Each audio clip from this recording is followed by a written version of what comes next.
What do you think of when you think of style?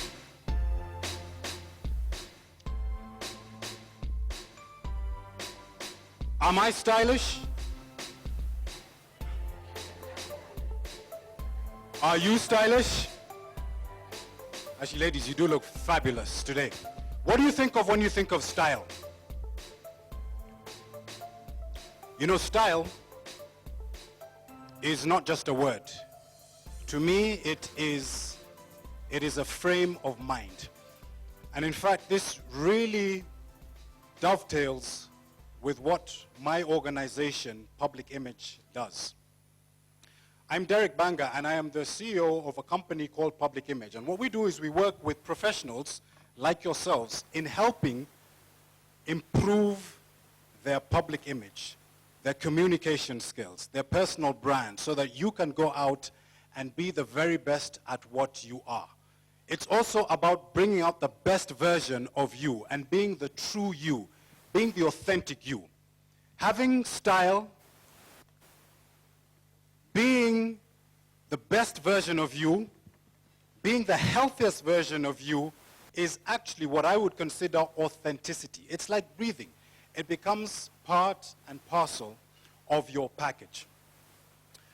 So as I said, this evening is about people sharing their tips and their tricks on how you can become the best version of you. It is about being seen, being heard, and being remembered for the right reasons. I'd like to introduce the wonderful ladies who are going to be sharing the stage with me today. And I want to start off by talking about a lady whom most, if not all of you know.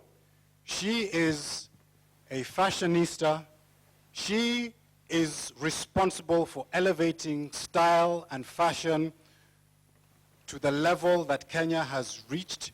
She has a background in this. She has studied this before, and she's responsible for many of the wonderful outfits that you see gracing magazines like True Love and The Nairobian. Ladies and gentlemen, please give a warm round of applause for Connie Alwatch.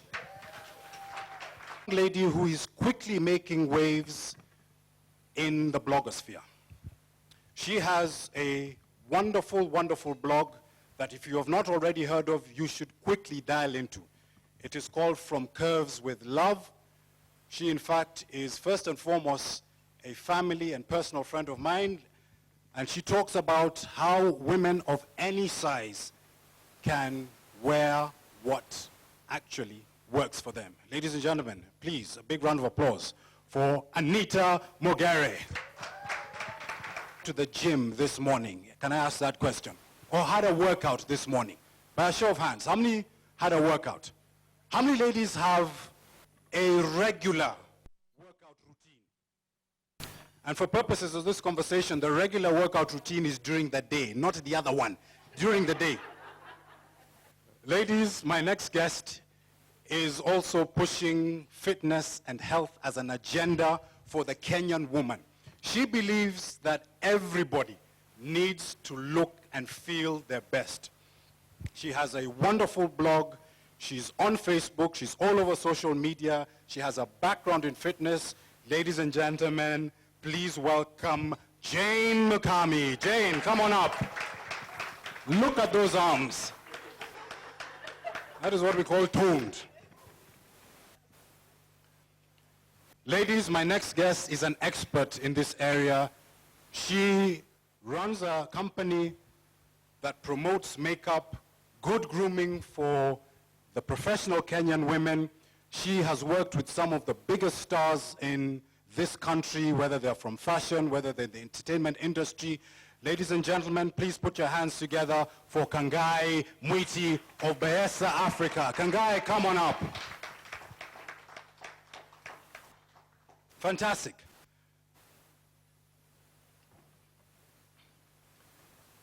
Now, you know, Kenyan men are an interesting breed. If you ask a Kenyan man for his own opinion on a woman's hair, what is this gentleman, forgive me, what is this gentleman going to say? What do Kenyan men say about the state of women's hair? What do they say? Are they members of the Maui movement? Is that the Men Against Weaves?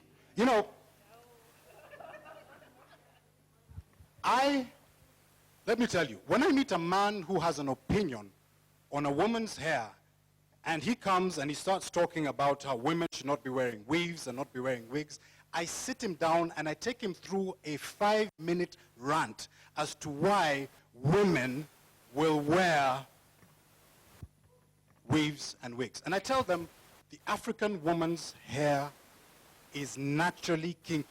You grow your hair to a particular length and wake up every morning at 5 o'clock after taking care of the kids, after doing your exercise, and get ready for work within a specific period of time. And this is why women wear it. Our next guest is an advocate on how women can wear their hair best, whether it is natural, whether it is weaves, whether it is wigs, braids, whatever works for you, ladies. She runs a pretty famous salon called Amadiva. Ladies and gentlemen, please put your hands together for Maureen Murunga. Maureen, thank you. Come on up. So ladies, as I said, we have an evening of helping you develop your own infinite style. And I want to start off by asking the ladies a few questions, just by opening up this particular event. Jane, I'm actually going to start with you. So you are known as, is it the fit Kenyan girl or the fit Kenyan lady? You know, when I started my blog 3 or 4 years ago, Fit Kenyan Girl came to mind. But I've been slowly trying to move away from that title because I'm really I'm a woman, I'm a lady. And most people have, you know, said to me, girl makes you sound as though you're 18. I'm like, but I am 18. But, you know, I don't feel old. I feel however I want to feel. But Fit Kenyan Girl is the tagline, yes. Okay, Fit Kenyan Girl. So what actually drove you towards being so passionate about health and fitness? My passion came from my personal story. I had to go through a period where I wanted to lose weight, and I'll share more of the details in the presentation. But that journey, at the end of it, besides losing the weight, I emerged a different person. A person that realized I was more passionate about health and fitness, you know, even more than I was passionate about my IT career. Okay, fantastic. So Anita, you're young, you're in the blogosphere, you're out there, you're promoting women wearing the best regardless of their body shape. Tell us a little bit about why you are passionate about fashion. It's something that grew on me over time.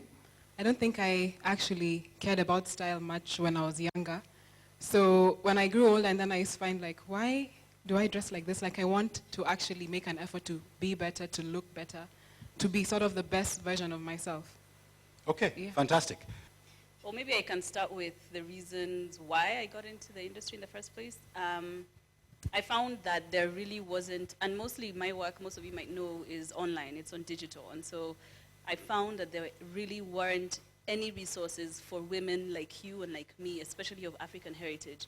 So that was why I started in the beginning. But I am passionate more so about makeup because A, how it makes you feel, because you can walk out of your house with a full beat and jeans, a t-shirt, a cute jacket, and sneaks, and you look hot and you look fierce, right? So for me, it makes me feel really good, right? And I don't think there's anything wrong with that. And more so for grooming, who doesn't want to be next to a gentleman who has a nice cut and has his beard done well? Like, yeah, right? So, okay, he doesn't have a beard, I think.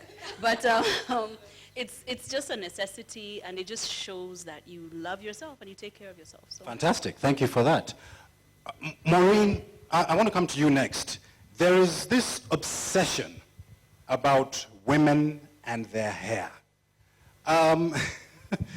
Maybe obsession is the wrong choice of words, but women are intrinsically linked to the hair on their head. Tell me, why are you so passionate about all things hair? I actually fell into this accidentally. I'm an ex-banker, but I've always loved hair. I've always done hair When I was in school, I was that person who used to do people's hair. And when I came back to Kenya after spending many years out there, I thought there was a gap in the market, and particularly after seeing there was a movie, I don't know, most of you might remember this, Good Hair by Chris Rock. And that really shocked me. It wasn't so much about what we're wearing on our head, but who's making the money, and why aren't we involved, and how can we make a difference? I mean, we're wearing styles that don't suit us, mostly because we're not involved in making any of these decisions. So I decided to get involved. Stop complaining, get involved. Fantastic. Thank you for that. Connie, you are an award-winning person who has really made waves in the area of style and fashion. Why is fashion so important to you? As a woman, I think when you wake up in the morning and you set out to work or whatever your daily activity is, what you wear determines the kind of day you're going to have. If you're in jeans and a ragged t-shirt, you're going to be like, I don't feel that good, so my day is going to be so-so. But if you're in your power dress or your power suit and your high heels and your makeup is done and your hair, you're like, I got this. I'm going to go out and I'm going to give myself, I'm going to do the best I can. That is why I'm passionate about dressing. Dressing determines your confidence, the kind of person you are, and where you're going to in your life. Fantastic, ladies. I love this opening conversation. We are going to call you back to obviously expound on these areas that you are all enthusiastic and energized about. But before you go off, I'm just going to ask you one question which I would love all of you to respond to, and it's the same question. So, Kangai, we'll start with you. What does infinite style mean to you? Infinite style. Keep it short and sweet. What is infinite style to you? Confidence. Confidence. Yeah. I like that. Anita, what is infinite style to you? To me, it's class. Class. Yes. Thank you. So, class is an important word. For me, I think it's a mixture of a few things. It's class, it's confidence, and it's also being honest with yourself and knowing what works for you. Thank you very much. For me, infinite style is being your best, whatever that might be. Mm-hmm. For me, infinite style is about being versatile. We're women, so we change. It's about embracing that, trying out new things. Just have fun with it. Fantastic. Thank you very much. Ladies, can we give them a round of applause?